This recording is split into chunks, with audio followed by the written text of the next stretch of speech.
Zia orphanage trust দুর্নীতি মামলায় খালেদা জিয়ার 10 বছরের সাজা স্থগিত, পেলেন আপিলের অনুমতি, ন্যায় বিচারের আশা আইনজীবীর। পৌনে 5 লাখ সরকারি পদ ফাঁকা থাকলেও নেই নিয়োগ, প্রক্রিয়ায় দীর্ঘসূত্রতা, সার্কুলারের বিলম্বই কারণ। বিনিয়োগের অভাবে বেসরকারি চাকরির বাজার, বাড়ছে বেকারত্ব। চট্টগ্রামের 16 কিলোমিটার এলিভেটেড এক্সপ্রেসওয়ের 21টি বাঁক যেন মরণ ফাঁদ, নিয়ম মেনে গাড়ি না চালানোই ঘটছে দুর্ঘটনা। স্পিড মিটার, সিসিটিভি ক্যামেরা বসাবে সিডিএ। এবং সিরিজ জয়ের লক্ষ্যে আজ শেষ ওয়ানডেতে আফগানিস্তানের মুখোমুখি হবে বাংলাদেশ। ইনজুরিতে অনিশ্চিত শান্ত, চাপমুক্ত থেকে পারফর্ম করার আশা। প্রসেসটা যদি আমরা ঠিক মতো করি, প্লেয়াররা যদি 100% মাঠে দেয়, তাতেই আমি খুশি। সময় সংবাদের সঙ্গে আছি আমি শামিমা শাম্মী। জিয়া অরফানেজ ট্রাস্ট জিয়ার 10 বছরের সাজা স্থগিত করেছেন আপিল বিভাগ। একই সঙ্গে খালাস চেয়ে করা আপিলের অনুমতিও পেয়েছেন।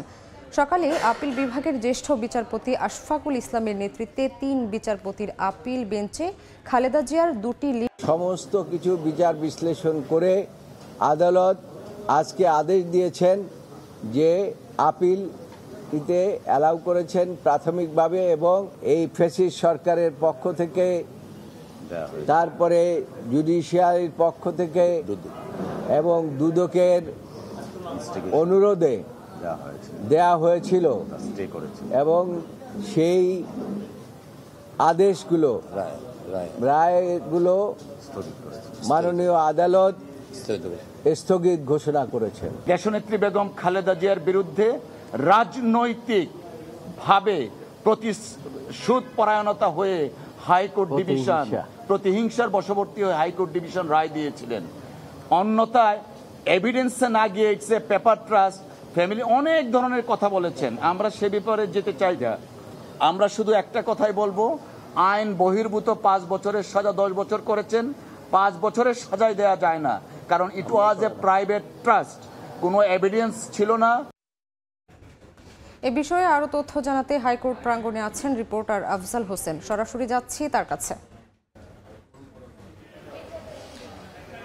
এই মামলাটি যখন হাইকোর্টে শুনানি হয়েছিল তখনও আমরা হাইকোর্টেই ছিলাম। আমরা দেখেছি যে বেগম খালেদা জিয়াকে 2018 সালের 8 ফেব্রুয়ারি যখন জিয়া অরফানেজ ট্রাস্ট দুর্নীতি মামলায় বিচারিক আদালত 5 বছরের সাজা দিলেন, এরপরে দুদক সাজা বাড়ানোর একটি আপিল করলো, এবং আপিলের করার পরে হাইকোর্টে এসে সাজাটি হয়ে গেল 10 বছর। এবং এই মামলায় বিএনপি চেয়ারপারসন বেগম খালেদা জিয়া 2 বছর 1 মাস 17 দিন জেল খাটেন। আমরা জেলে থাকা অবস্থায় দেখেছি যে বেগম খালেদা জিয়ার আইনজীবীরা একটি জামিনের জন্য কত আদালত পর্যন্ত ঘুরেছেন, বেশ কয়েকটি আদালত ঘুরেছেন, বেশ কয়েকবার জামিন আবেদন করেছেন, কিন্তু কোনো আদালতেই তারা প্রতিকার পাননি, কোনো আদালতেই তারা জামিন পাননি। 5 আগস্টের রাজনৈতিক পট পরিবর্তনের পরে বেগম খালেদা জিয়ার এই 2টি আপিল, অর্থাৎ জিয়া অরফানেজ ট্রাস্ট দুর্নীতি মামলায় খালাস চেয়ে করা আপিলের শুনানি শুরু করার জন্য উদ্যোগ নেওয়া হয়, এবং আজকে তাদের যে 2টি লিভ টু আপিল, সেই লিভ টু আপিলের শুনানি গতকালকে হয়েছিল। আজকে আদেশ দিয়েছেন আপিল বিভাগের 3 জন বিচারপতির বেঞ্চ। আজকে বেগম খালেদা জিয়াকে দেয়া 10 বছরের সাজা, অর্থাৎ বিচারিক আদালতের 5 বছর, হাইকোর্টের 5 বছর, এই 10 বছরের সাজা স্থগিত করে দিয়েছেন, এবং একই সাথে বেগম খালেদা জিয়া যে খালাস চেয়ে আপিল করেছেন সেই আপিলটি শুনানির জন্য গ্রহণ করেছেন, এবং বেগম খালেদা জিয়ার আইনজীবীকে বলেছেন যে দ্রুত এই মামলার আপিলের যে সারসংক্ষেপ এটি প্রস্তুত করার জন্য এবং পেপার বুক প্রস্তুত করার জন্য। এবং খালেদা জিয়ার আইনজীবীরা বরাবরই আজকে খুবই আক্ষেপ নিয়ে বলছিলেন যে তারা এই মামলাটিতে বেগম খালেদা জিয়াকে শুধুমাত্র জামিনের জন্য কত কান্নাকাটি করেছেন, এভাবেই তিনি বলেছেন বেগম খালেদা জিয়ার আইনজীবী অ্যাডভোকেট জয়নুল আবেদিন। যাই হোক, আজকে এই মামলায় যেহেতু লিভ গ্রান্ট হয়েছে এবং তার সাজা স্থগিত হয়েছে, তারা সন্তোষ প্রকাশ করেছেন, এবং বেগম খালেদা জিয়ার আইনজীবীরা বরাবরই বলে আসছেন যে এই মামলাটি করাই হয়েছে শুধুমাত্র রাজনৈতিক উদ্দেশ্যে, বেগম খালেদা জিয়াকে রাজনীতি থেকে বাইরে রাখার জন্য। এবং যে ইতিহাসে, অর্থাৎ বিচার বিভাগের ইতিহাসে কখনোই দেখা যায় না যে বিচারিক আদালত একটি রায় দিল এবং সেই রায়ের প্রেক্ষিতে এসে হাইকোর্টে এসে সাজা বাড়ল। হাইকোর্টে এসে সাধারণত সাজা কমে, কিন্তু বেগম খালেদা জিয়ার ক্ষেত্রে সাজা বেড়েছিল, এমনটি কিন্তু তারা বলছেন। এবং এটি ফরমাইশিভাবেই তৎকালীন সরকার আওয়ামী লীগের নির্দেশে বিচার বিভাগকে ব্যবহার করে বেগম খালেদা জিয়ার বিরুদ্ধে সাজাটি দেওয়া হয়েছিল, যেন বেগম খালেদা জিয়া রাজনীতির বাইরে থাকতে পারেন। হয়রানি করার জন্যই মামলাটি করা হয়েছে। আজকে বেগম খালেদা জিয়ার আইনজীবীরা সন্তোষ প্রকাশ করেছেন, যদিও এই মামলাতেই এর আগেই ৬ আগস্ট রাষ্ট্রপতি বেগম খালেদা জিয়াকে তার যে দণ্ড থেকে অব্যাহতি দিয়েছেন, কিন্তু বেগম খালেদা জিয়া বরাবরই বলে আসছেন তিনি আসলে রাষ্ট্রপতির ক্ষমা চান না, তিনি আইনিভাবেই নিজেকে নিরাপরাধ প্রমাণ করতে চান। তো এই ছিল হাইকোর্ট থেকে আমার কাছে জিয়া অরফানেজ ট্রাস্ট দুর্নীতি মামলায় বেগম খালেদা জিয়ার আপিলের অনুমতি পাওয়া এবং তার যে 10 বছরের সাজা স্থগিত হওয়ার বিষয়ে সবশেষ খবর। দেশে কর্মক্ষম বেকার ২৬ লাখের বেশি, অথচ সরকারি চাকরিতে ফাঁকা পড়ে আছে ৫.৫ লাখ পদ।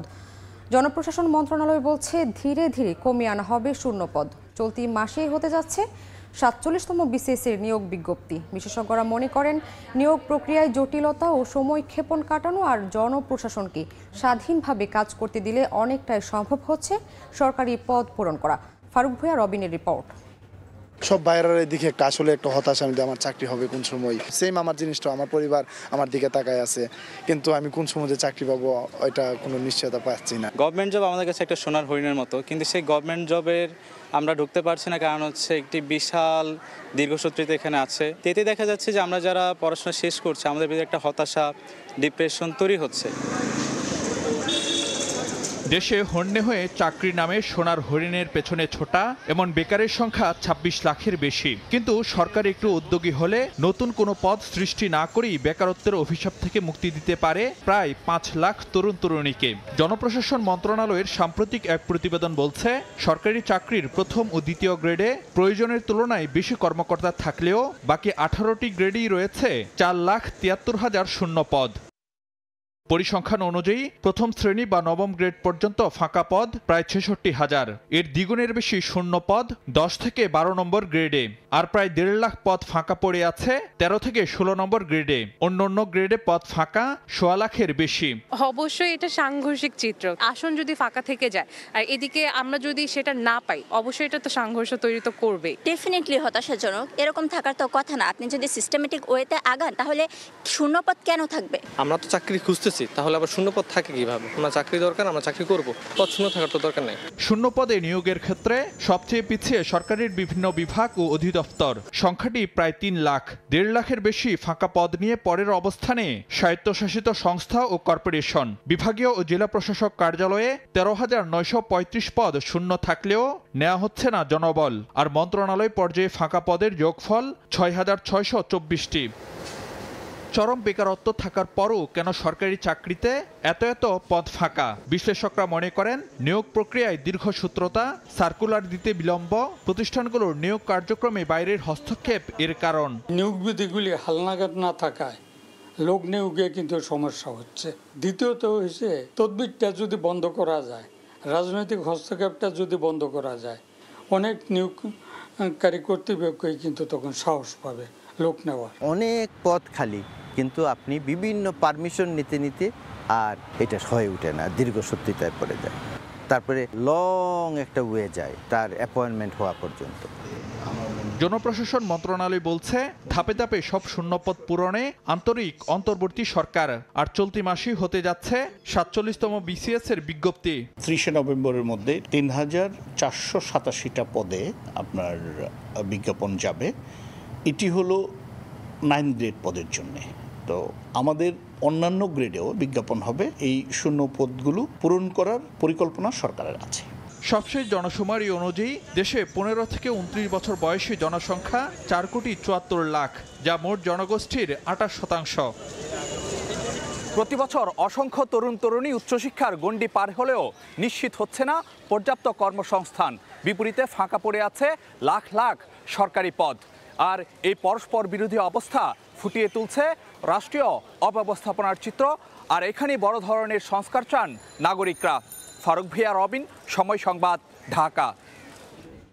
বেসরকারি খাতে দিন দিন কমে যাচ্ছে চাকরির সুযোগ।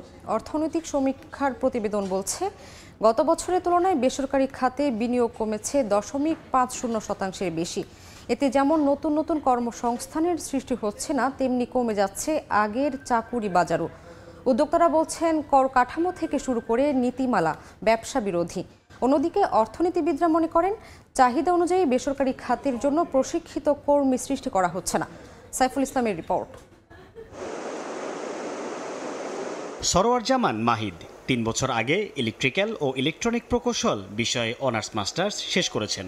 লড়ে যাচ্ছেন মূলত সরকারি চাকুরির জন্য, কিন্তু যে বিষয়ে অধ্যয়ন করেছেন তা নিয়ে চাকুরির চেষ্টা করছেন না কেন?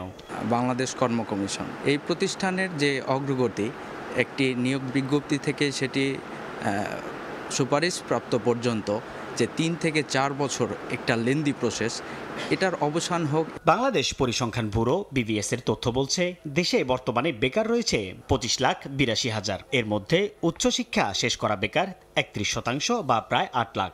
অনেকেই বলছেন চাকরির বাজার আর স্কুল কলেজ বিশ্ববিদ্যালয়ের সিলেবাসে রয়েছে বিস্তর ফারাক, আর এতেই তাদের পড়তে হচ্ছে ফাঁকতালে।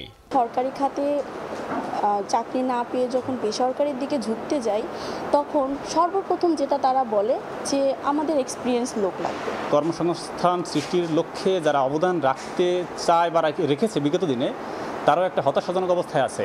একজন বিশ্লেষক বলছেন এই অবস্থা থেকে বের হতে শ্রমবাজার অনুযায়ী উচ্চশিক্ষাকে ঢেলে সাজাতে হবে। এডুকেশনের পরেও আরেকটু স্কিলিং করা, রিস্কিলিং, আপস্কিলিং এর ব্যাপার থাকতে হবে, যার ফলে কিন্তু তারা যেন তাদের যে ইন্ডাস্ট্রি যে ডিম্যান্ড সেই অনুযায়ী তারা যেন নিজেদেরকে আরেকবার যেন স্কিল প্রশিক্ষণ করার সুযোগ পায় না।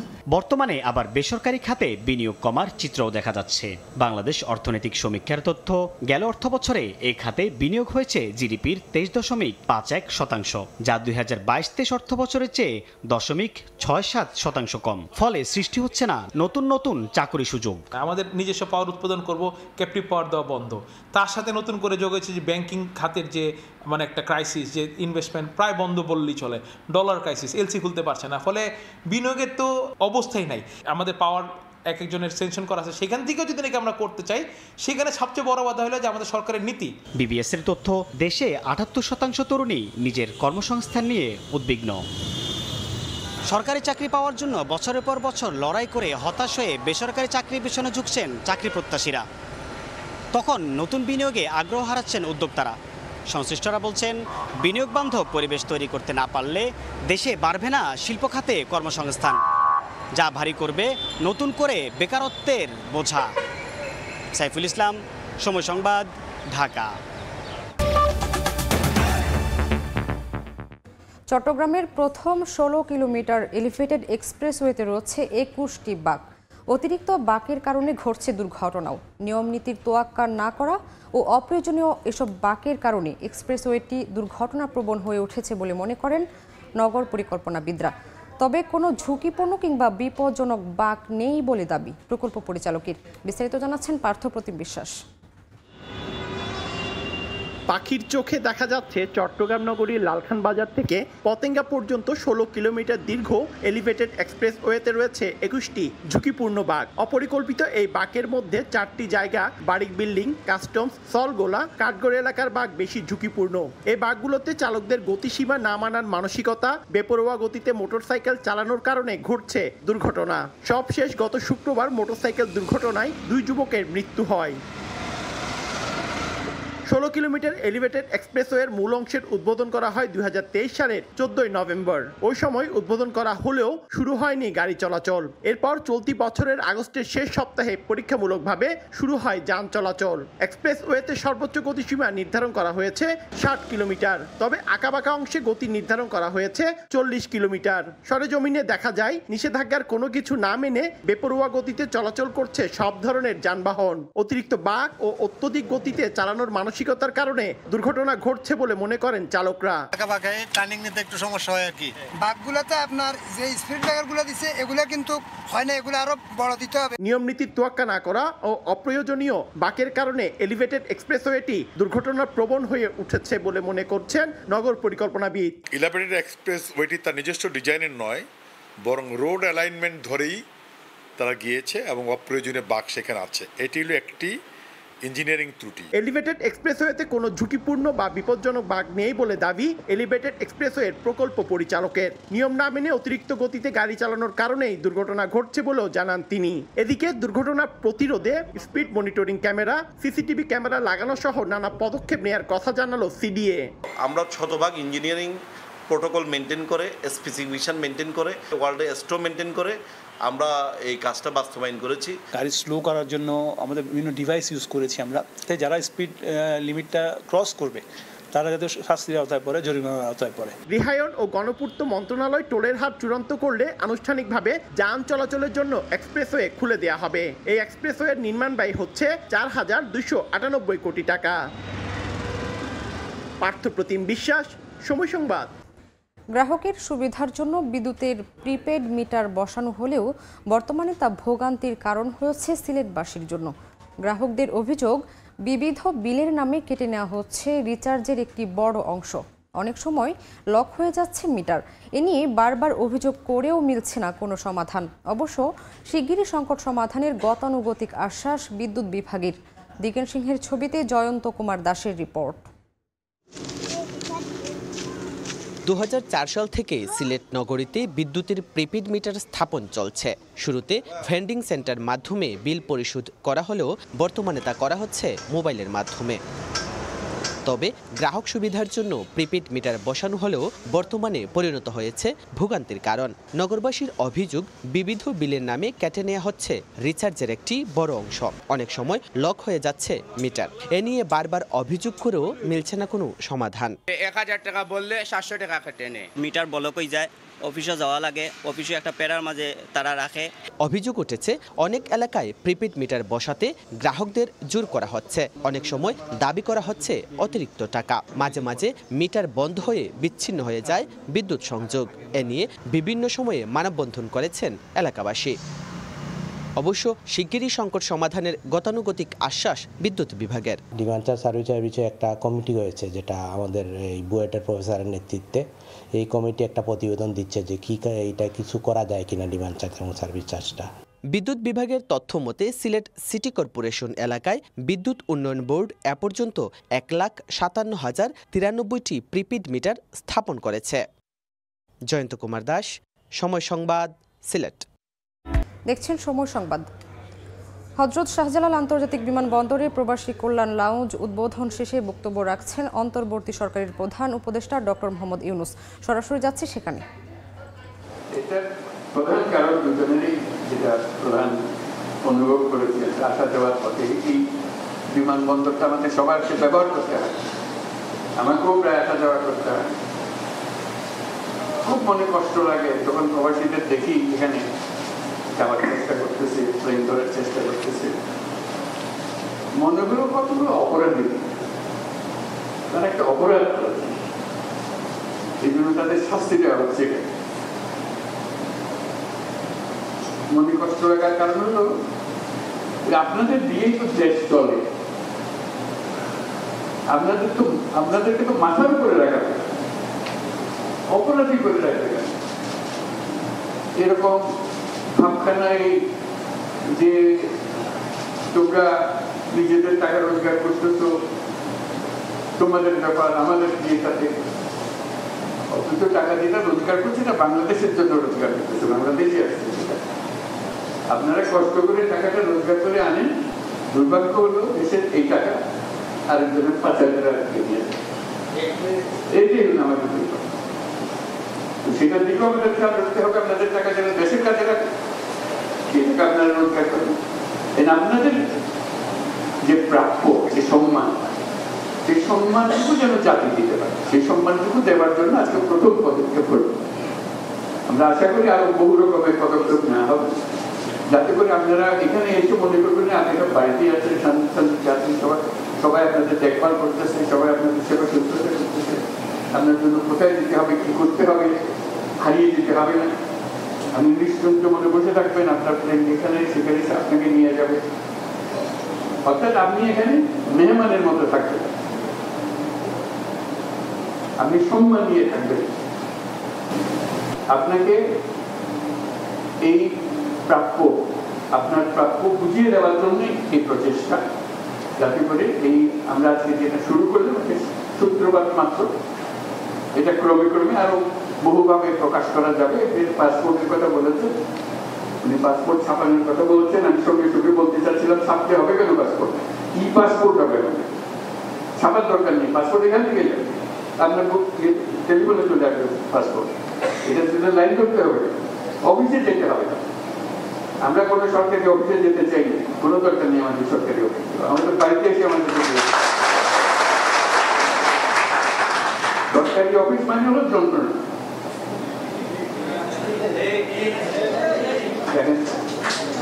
এই যন্ত্রণার মধ্যে আমরা কেন যাব? আপনার যেটা সরকার থেকে প্রাপ্য সরকার আপনাকে বাড়িতে বসিয়ে দেবে, এটি হলো নিয়ম। সেটা যেন হয়, আপনার যে পাসপোর্ট প্রাপ্য আপনার পাসপোর্ট রিনিউ করতে হবে, রিনিউ যা যা করতে হবে সেটা দায়িত্ব হলো সরকার। এই আসিফ নজরুলের সঙ্গে আর আমার সঙ্গে প্রতিযোগিতা হচ্ছে কে কোনটা আগে করে দেবে, দেখি কোনটা আগে করতে পারে। এর সঙ্গে তার যুক্ত হয়েছে এখানে বিমানবন্দরে যারা আছেন তারা যথেষ্ট পরিশ্রম করেছে, এটা সঙ্গে করে দেওয়ার জন্য এটা করে দিয়েছে। আজকে আমি খুব আনন্দিত হলাম এখানে এসে। এইটা প্রথম ধাপ মাত্র, এখন তো যাচ্ছি বিদেশে, ফেরার পথে আমাকে আরেক ধাপ দেখাবো বলে বলছি।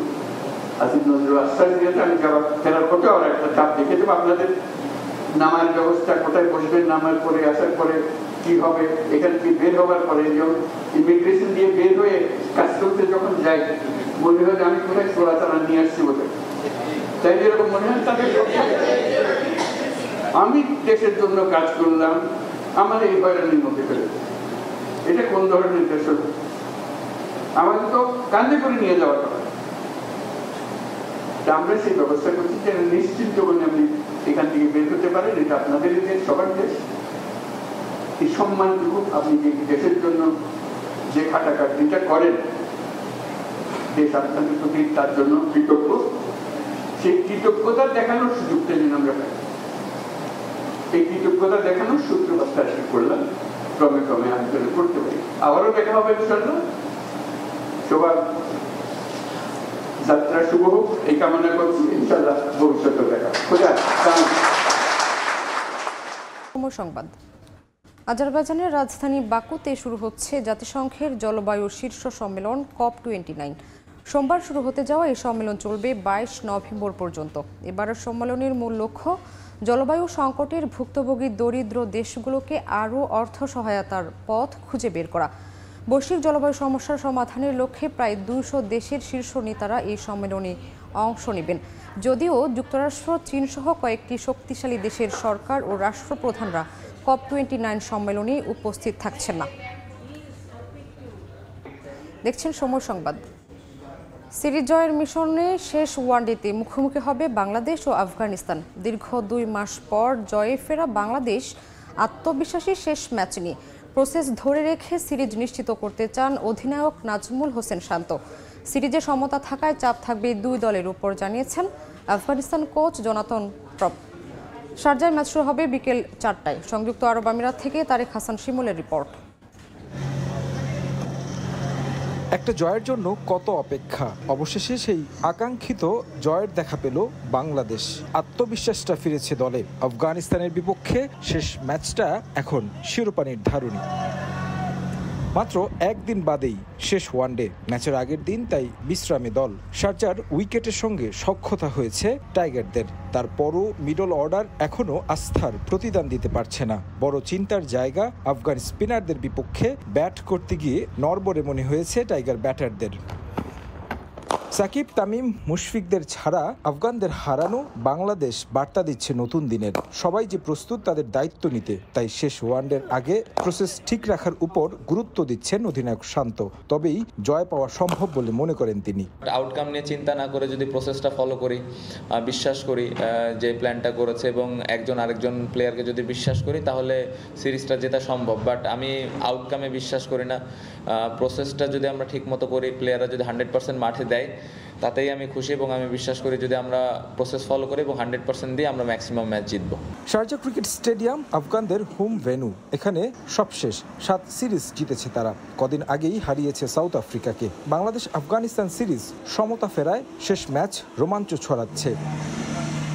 ম্যাচের আগের দিন দলীয় অনুশীলন ছিল না আফগানিস্তানেরও। তৃতীয় ও শেষ ওয়ানডেটা জমজমাট হবে সেটা বলাই যায়। তবে আফগানদের হোম ভেন্যু হলেও প্রবাসী বাংলাদেশিদের উপস্থিতি নজর কেড়েছে আফগান কোচকেও। শেষ ম্যাচটায় চাপ থাকবে দুই দলের উপর, মত জোনাথন ট্রটের।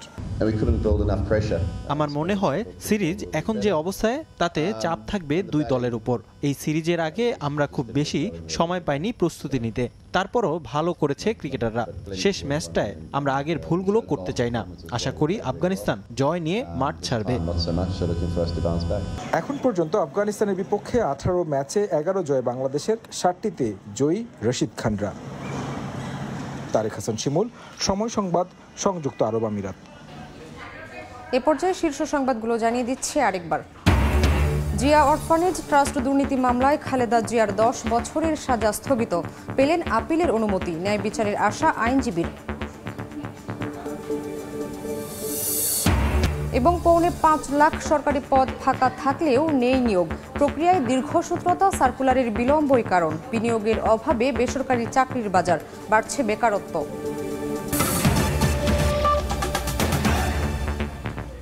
এ ছিল সময় সংবাদে, সঙ্গেই থাকুন সময়ের।